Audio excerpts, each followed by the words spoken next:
입니다. 우리가 이 자리에 있을 수 있게 해주셔서 감사합니다. 기도의 자리, 또 말씀의 자리, 무엇보다 주님과 더 깊이 사귈 수 있는 이 만남의 자리에 우리를 초대해 주셔서 감사합니다. 피곤하지만 이 시간이 정말 주님과 함께하는 시간이 되기를 원합니다. 찬양을 통해서 함께했듯이 말씀 가운데서도 주님의 음성을 듣고 또 기도하는 가운데 더 깊이 주님과 사귀는 아름다운 시간이 되게 하여 주시옵소서.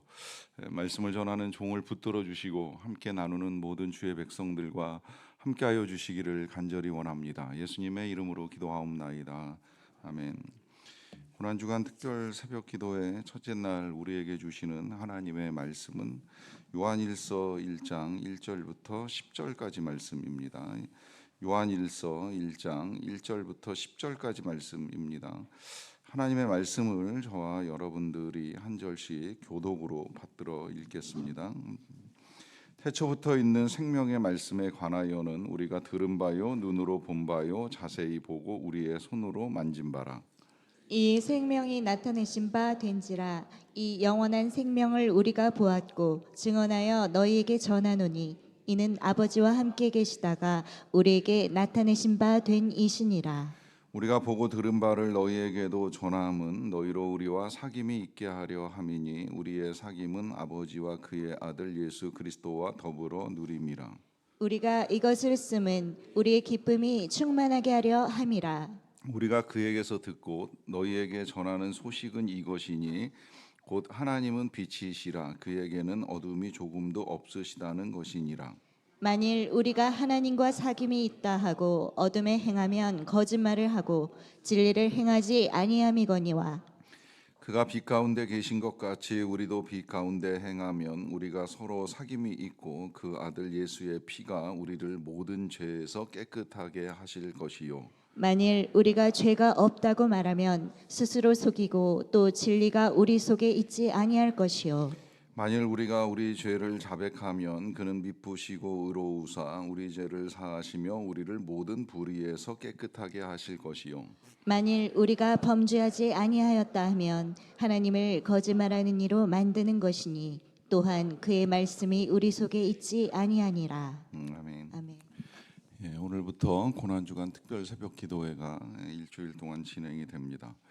이른 새벽에 주님과 함께 말씀 나누시고 또 기도하시는 여러분들께 하나님의 크신 은혜와 평강이 넘치시기를 축원합니다. 이 시간이 더욱 주님과 깊은 사귐이 있는 시간이 되시기를 바랍니다. 힘들지 않으셨어요? 오래간만에 새벽을 깨우고 아침에 나오는 거 되게 오래간만인 거 아시죠? 우리가 작년에 신년 특별 새벽 기도회는 했지만 고난주간 특별 새벽 기도회 안 했고요. 그다음에 금년에는 신년의 특별 새벽 기도회 안 하고 저녁에 부흥회만 3일 하고 지나왔습니다. 자주 안 하는 이유는 여러분들이 힘드실까 봐. 저도 힘들지 않다고 말은 못 하겠습니다. 늘 새벽 기도회를 하기는 하지만 이 특별 새벽 기도회 하면 특별하게 더 힘듭니다. 참 묘해요. 똑같은 설교하고 똑같은 기도를 해도 어쨌든 이걸 준비하는 것이나 전하는 것이나 평소 같은 일주일이 아니다 이제 이런 생각으로 한 주일을 보내기 때문에 저도 힘든데 안 하던 여러분들은 얼마나 더 힘드실까 이제 이런 생각을 하면서 작년에는 이제 고난 주간을 이제 건너뛰었고 금년에는 신년 새벽 기도회를 건너뛰었고 내년에는 신년 특별 새벽 기도회를 3일만 하려고 계획을 하고 있습니다. 좋죠? 아니에요?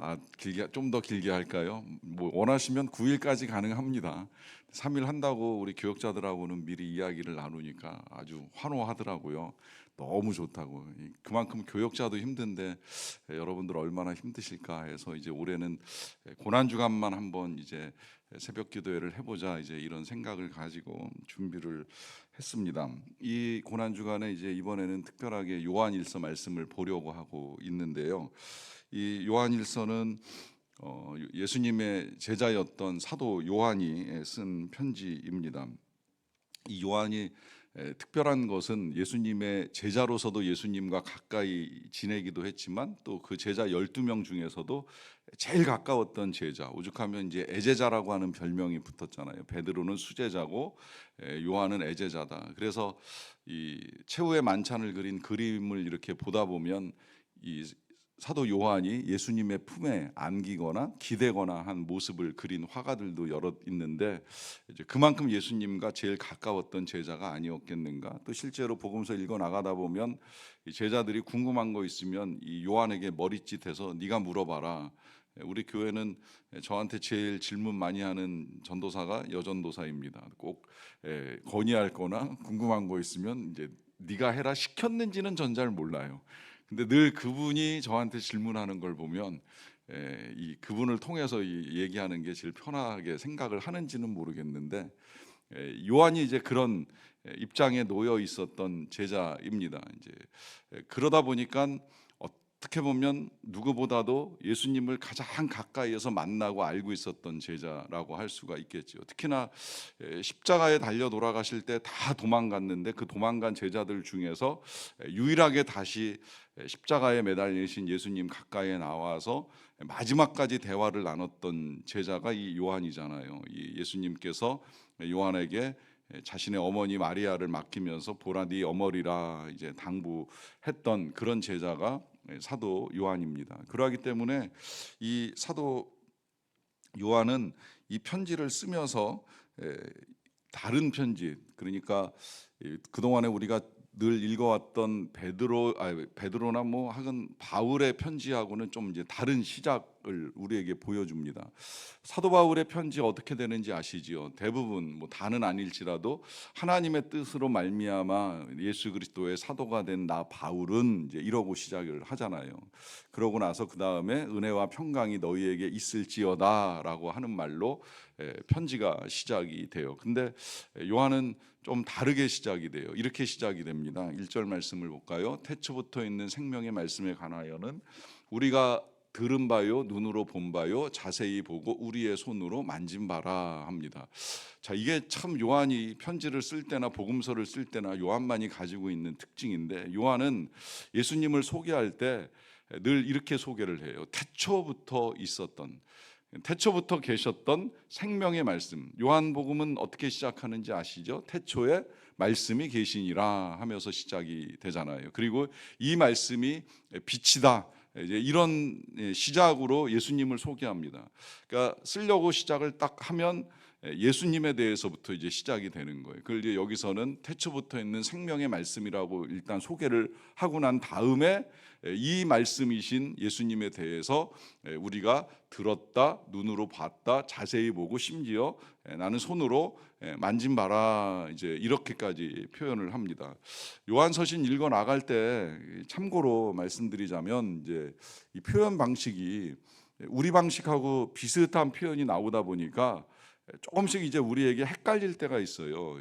무슨 표현이냐면 우리나라 사람들이 왜 그 공동체 의식이 강하다 보니까 이제 뭐든지 다 이 우리라고 하는 표현을 붙일 때가 있잖아요. 그래서 뭐 우리 교회, 우리 집 이러다가 이제 우리 와이프가 이제 이렇게 이야기를 하면 이 와이프가 내 와이프인지 나와 너의 와이프인지 이제 헷갈리게 이제 표현되는 경우가 있을 수가 있는데, 이런 표현이 요한서신에 나와요.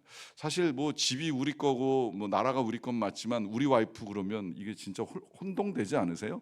그런 것처럼 예수님에 대한 말씀을 할 때도 지금 이런 표현처럼 우리가 만진 바라라고 하는 건 사실은 이 편지를 받는 누군가가 함께 만졌는지 안 만났는지는 불확실해요. 그런데 나만 만졌겠느냐? 뭐 다른 제자들도 만졌겠지. 이제 이런 표현을 쓰다 보니까 우리가 만지지 않았느냐? 이제 이런 표현을 사용을 하는데, 적어도 이 표현 속에는 사도 요한이 실제로 예수님을 보기도 했고 그 말씀을 듣기도 했고 또 그분을 이제 만지면서 가까이 그분과 함께 지냈다는 사실을 분명하게 밝히고 있는 겁니다.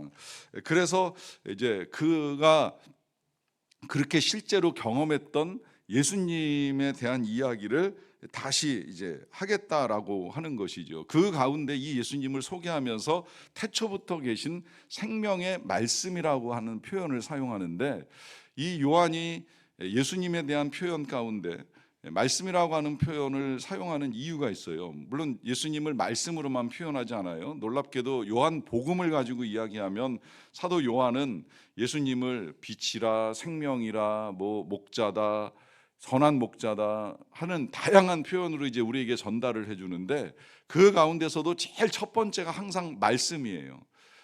요한복음에서도 태초에 말씀이 계시니라. 오늘 또 요한 서신에서도 태초부터 계신 생명의 말씀에 대해서 이제 우리가 봤다 들었다 하는 이야기인데, 왜 예수님에 대한 그 많은 표현, 뭐 이제 요한일서 읽어 나가다 보면 예수님을 이제 빛으로 이제 표현하기도 하고, 오늘 특별히 이제 그 부분이 더 초점이 맞춰질 터인데요.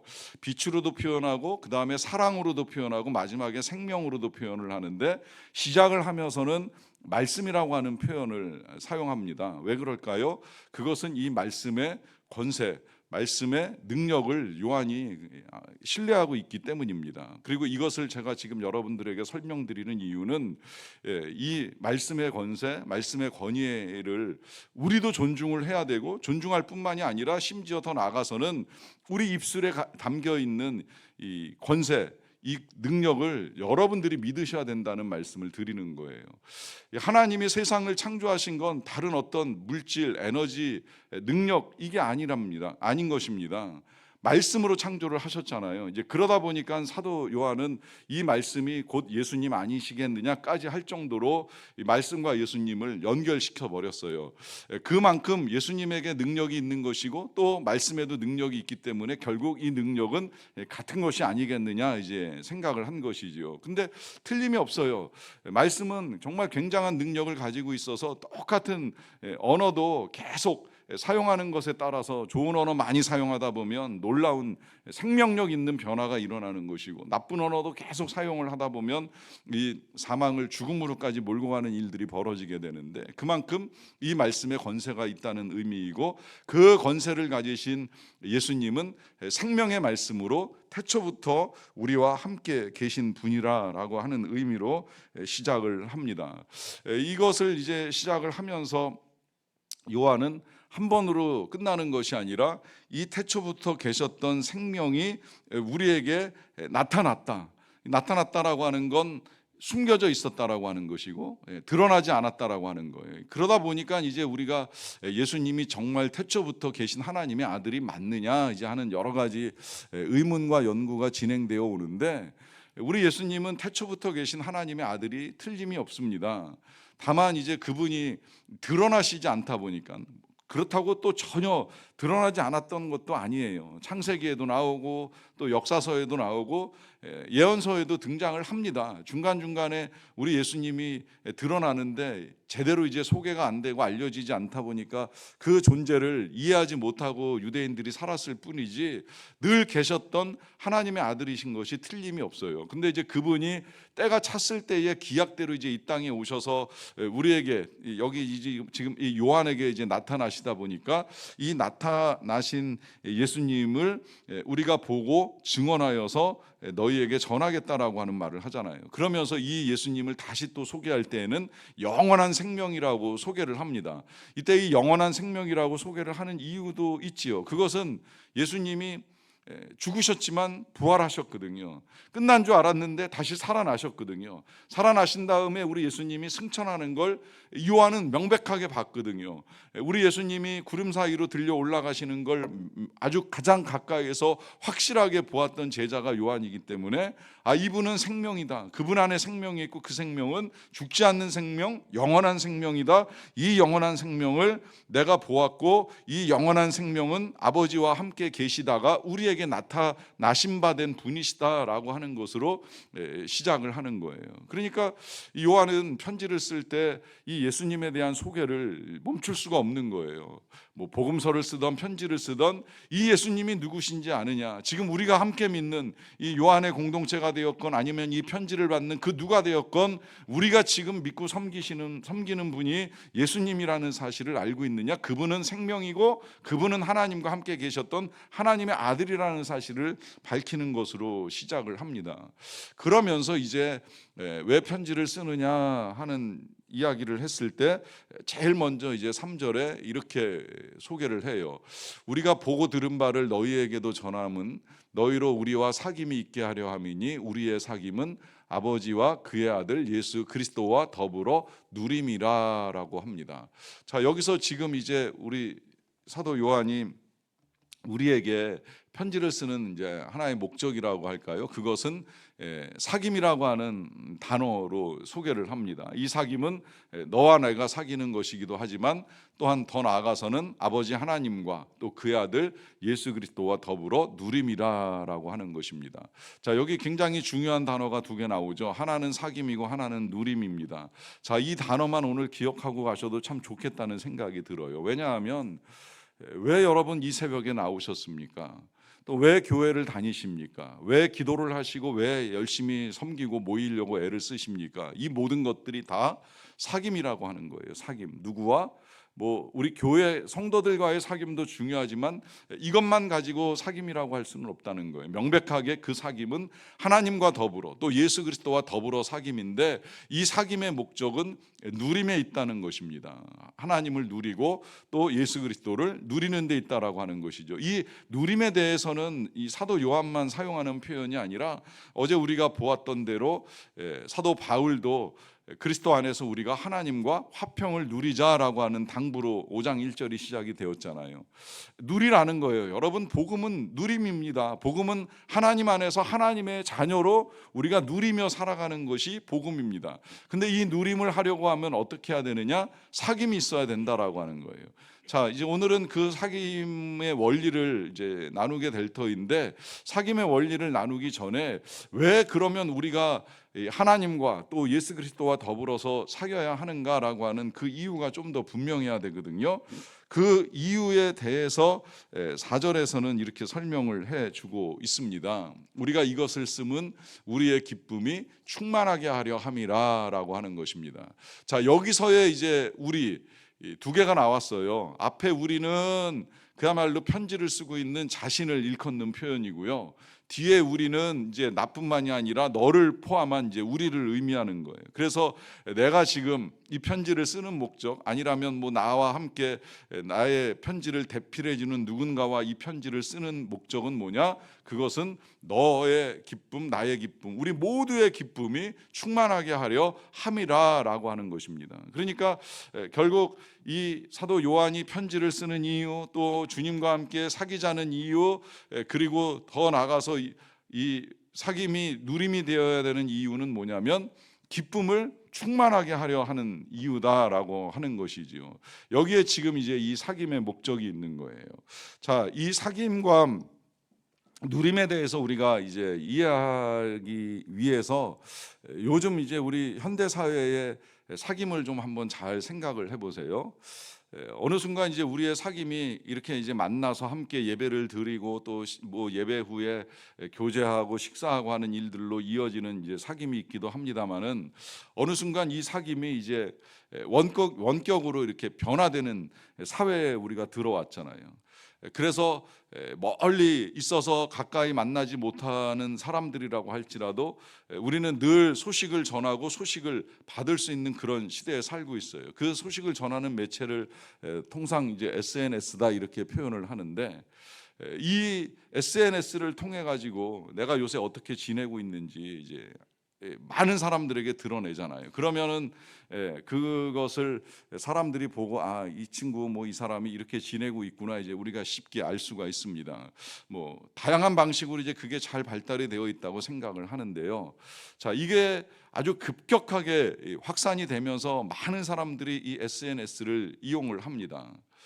왜 그럴까요? 이용하는 이유는 이걸 통해서 그야말로 이제 사귐과 교제를 이루어 가는 거예요. 비록 멀리 떨어져 있지만 어떤 형태로든 연결되어 있고 그 소식을 주고받을 수 있다라고 하는 경험을 하는 것이죠.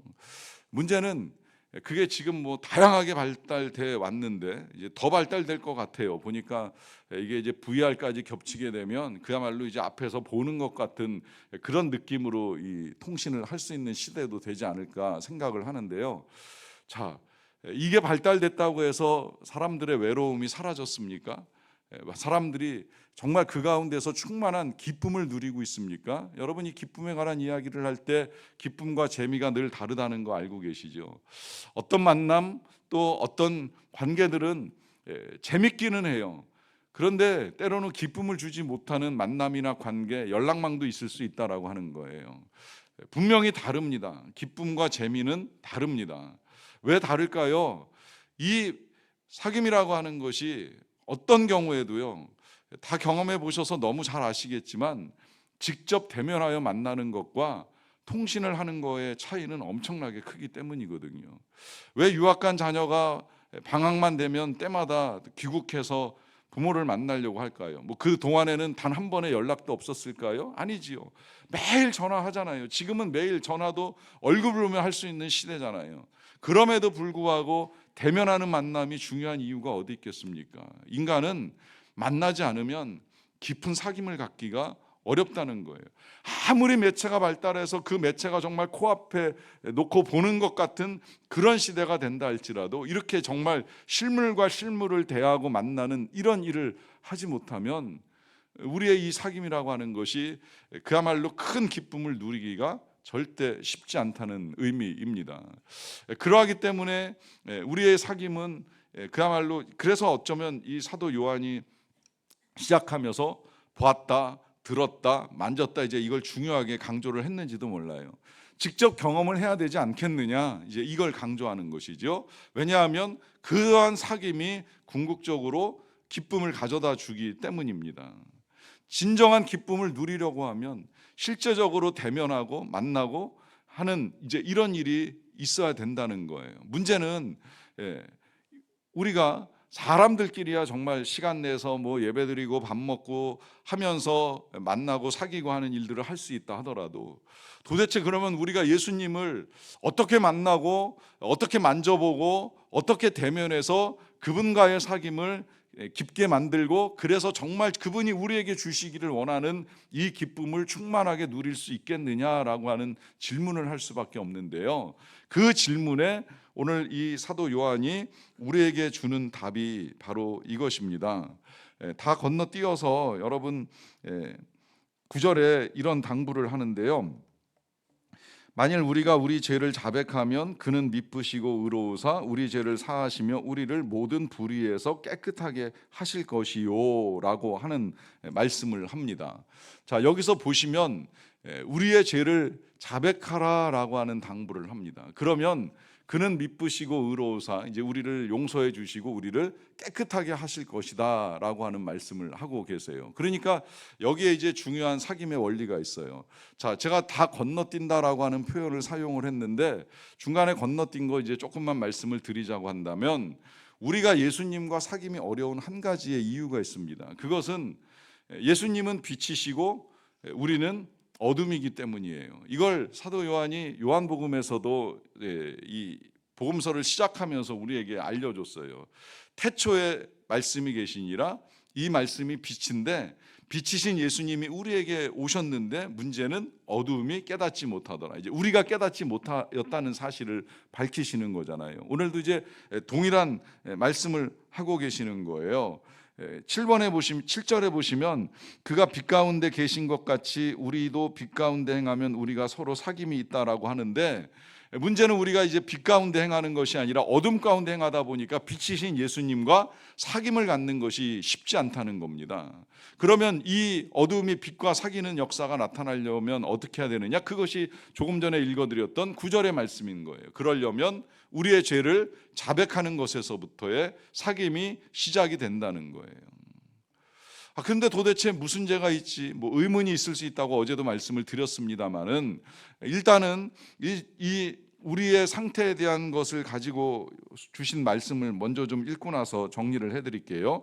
8절인데 만일 우리가 죄가 없다고 말하면 스스로 속이고 또 진리가 우리 속에 있지 아니할 것이요 라고도 하시고요. 또 10절에 보시면 만일 우리가 범죄하지 아니하였다 하면 하나님을 거짓말하는 이로 만드는 것이니 또한 그의 말씀이 우리 속에 있지 아니하니라 라고 하십니다. 두 번이나 반복해서 우리가 죄 없다 하면 우리 스스로를 속이는 것이라고도 말씀하시고요. 또 우리가 범죄하지 아니하였다라고 하면 거꾸로 하나님을 거짓말하는 이로 만든다라고 하는 것까지 말씀하시면서 죄가 없다는 건 말도 안 되는 것이라고 이제 우리에게 가르쳐 주시죠. 그러하기 때문에 우리가 스스로 죄인이다라고 하는 사실을 인정하고 우리의 죄를 자백하면 그는 우리를 사하시며 우리를 깨끗하게 하시고 이제 여기서부터 사귐과 교제가 일어나고 그로 인해서 주님을 누릴 수 있게 된다라고 하는 것입니다. 여러분, 이것을 우리가 바리새인과 세리의 태도를 보면 아주 쉽게 이해할 수가 있어요. 이 두 사람이 주님께 나와서 기도한 걸 예수님이 비유로 설명을 잘 해주셨잖아요. 자, 바리새인이 하나님 앞에 나와서 뭐라고 기도를 드려요? 나 열심히 금식도 하고 11조도 내고 하였습니다라고 하면서 자신의 의를 드러냅니다. 반면에 세리는 저 뒷자리에 앉아가지고 차마 고개도 들지 못하면서 내가 죄인이로소이다라고 하는 고백을 합니다. 이 두 사람에 대해서 예수님이 아주 명백하게 세리가 의롭다 하는 말씀을 듣고 돌아가게 되었다라고 하는 말씀을 해주시죠. 자, 이 예수님의 그 두 사람에 대한 비유를 놓고 정말 다시 한번 정확하게 생각을 잘 해보세요. 정말 누가 의로운 거예요?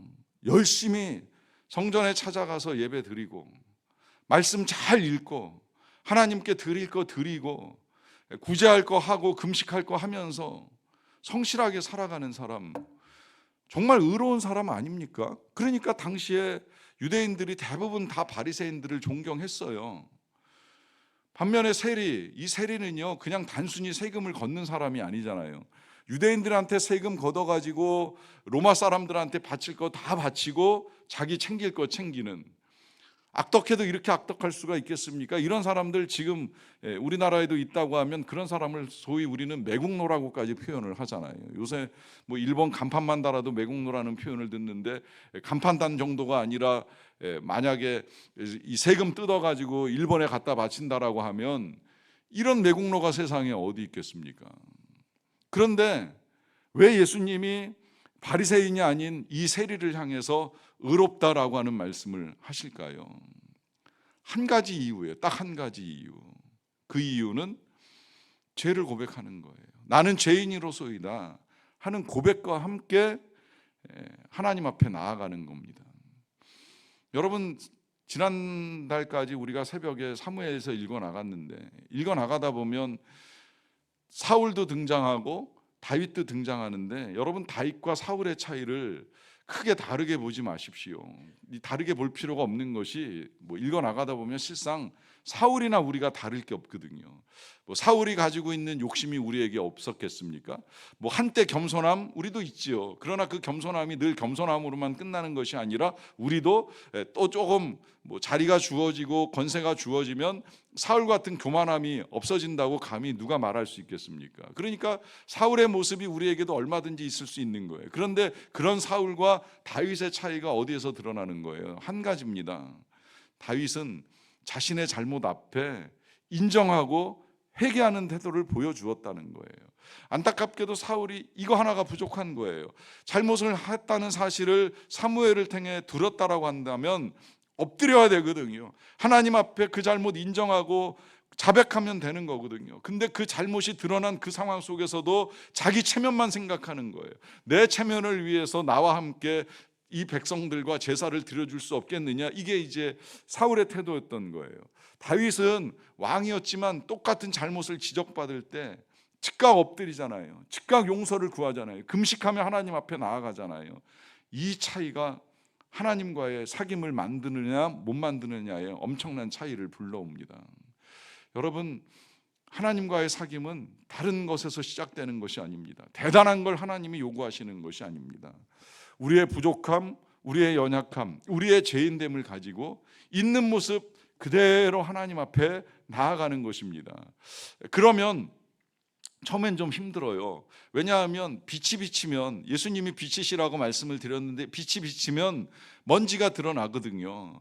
여러분, 지금은 우리가 멀쩡해 보여도 환한 빛 아래서 보면, 그러면 이 먼지가 보이는 것처럼 멀쩡한 우리에게도 얼마나 추악한 모습이 있는가라고 하는 것이 그대로 드러날 수 있거든요. 그래서 그게 불편하고 그게 힘들 수가 있는 거예요. 그러다 보니까 때로는 우리가 죄인이라는 사실을 받아들이는 게 힘들고 그런 메시지를 듣는 게 어려울 수 있는데, 놀랍게도요, 그런 상태를 오히려 우리가 인정하고 하나님 앞에서 우리의 상태를 고백하게 되면, 놀랍게도 하나님의 용서의 은혜가 임하면서 이런 나를 용서해 주신 하나님의 사랑이 얼마나 큰가 깨닫게 됩니다.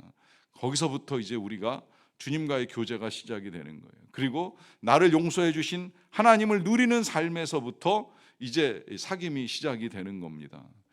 그러하기에 주님 앞에 우리의 부족함을 고백하면서 주님과 더 깊은 사귐으로 들어갈 수 있는 저와 여러분들이 다 되시기를 간절히 축원합니다. 우리 시간에 보혈을 지나 찬양을 하면서 함께 기도하는 시간 잠시 갖도록 하겠습니다.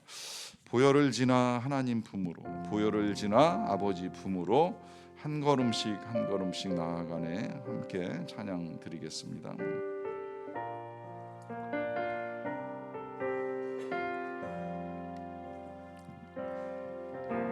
보혈을 지나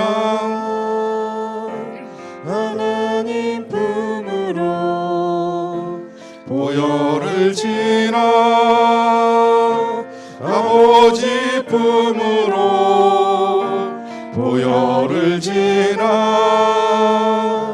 하나님 품으로 한 걸음씩 나아가네. 보혈을 지나 하나님 품으로, 보혈을 지나 아버지 품으로, 보혈을 지나 하나님 품으로 한 걸음씩 나아가네. 존귀한 주 보혈이 내 영을 새롭게 하시네. 존귀한 주 보혈이 내 영을 새롭게 하네. 존귀한 주 보혈이, 존귀한 주 보혈이 내 영을 새롭게 하시네. 존귀한 주 보혈이 내 영을 새롭게 하네. 이 시간 같이 한번 기도하는 시간을 가질 터인데요, 이런 기도를 드릴 예정입니다. 그것은 주님과의 사귐을 구하는 기도입니다. 여러분, 오늘 우리가 우리의 죄를 자백하면 하나님께서 우리를 용서하고 우리를 모든 죄에서 깨끗하게 하실 것이요라고 말씀을 하셨는데, 이 죄를 자백하는 건 이 새벽 기도회가 끝나고 난 이후에 여러분들이 개인적으로 하나님 앞에 고백하거나 자백하거나 또 드릴 것이 있다면 그대로 솔직하게 내어 드리면서 기도하는 시간을 각자 가지시기를 원하고요. 그 이전에 먼저 이 시간에 우리가 함께 이 아침에 기도하며 나아가기를 원하는 것은 하나님과의 사귐을 구하는 기도입니다.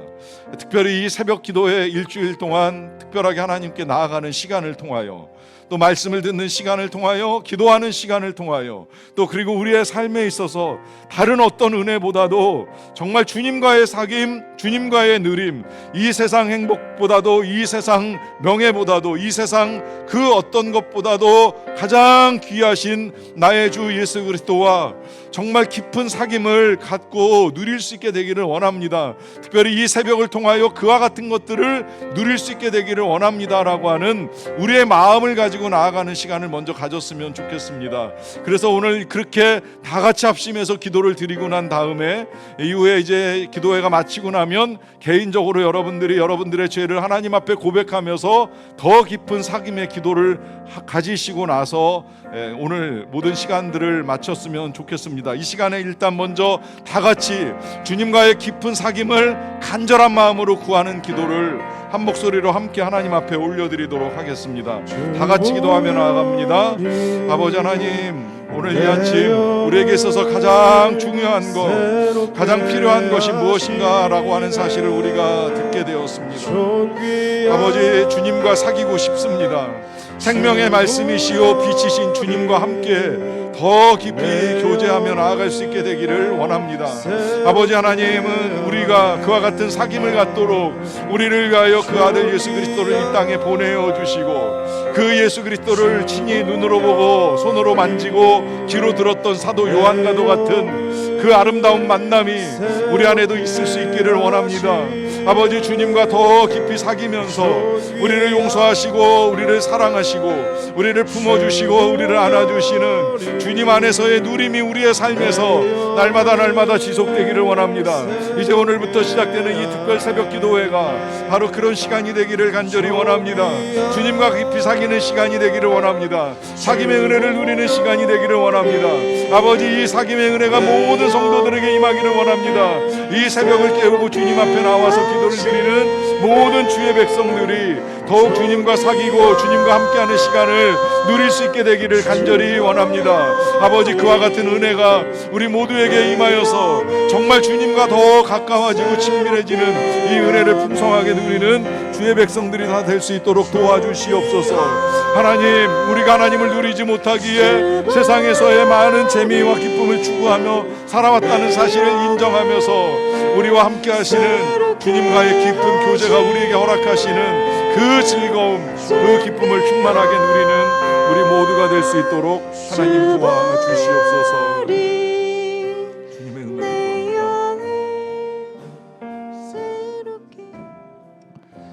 사랑의 주님, 감사합니다. 우리가 주님과 사귈 수 있는 이 귀한 기도의 자리, 말씀의 자리로 우리를 초대해 주셔서 감사합니다.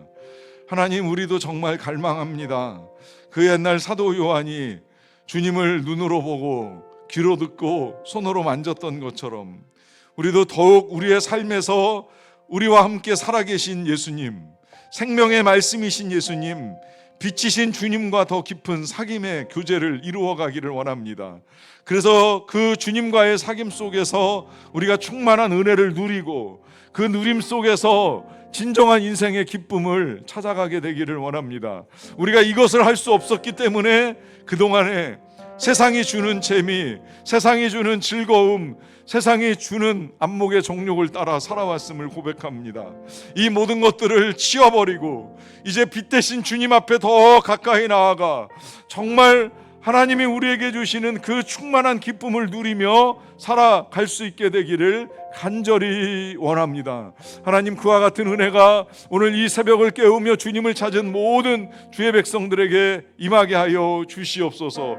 행여라도 주님과 우리 사이를 가로막고 있던 장벽이 있고 어려움이 있다면 그 모든 것들을 오늘 걷어내는 시간이 되기를 간절히 원합니다. 우리의 죄를 자백하며 우리의 죄를 고백하고 정말 우리에게 용서와 은혜를 베풀어 주시고 자비와 사랑을 베풀어 주시는 주님을 충만하게 누리는 우리 모두의 삶이 되기를 간절히 원합니다. 그 밖에도 여러 가지 어려움 가운데에 주님을 찾고자 하여도 찾을 수 없고 만나고자 하여도 만날 수 없고 고통의 무게에 짓눌려 하나님의 사랑의 음성을 듣지 못하는 가운데 있는 연약한 자, 병든 자, 불쌍한 자들을 긍휼히 여겨주시고 하나님, 그들 안에도 주님과의 사귐으로 회복되는 은총을 충만하게 누릴 수 있도록 도와주시옵소서. 특별히 우리 선교사님들이 그렇게 주님과의 깊은 사귐 속에서 어떠한 상황 속에서도 능히 승리하며 살아가는 복된 나날들을 만들어갈 수 있도록 도와주시옵소서.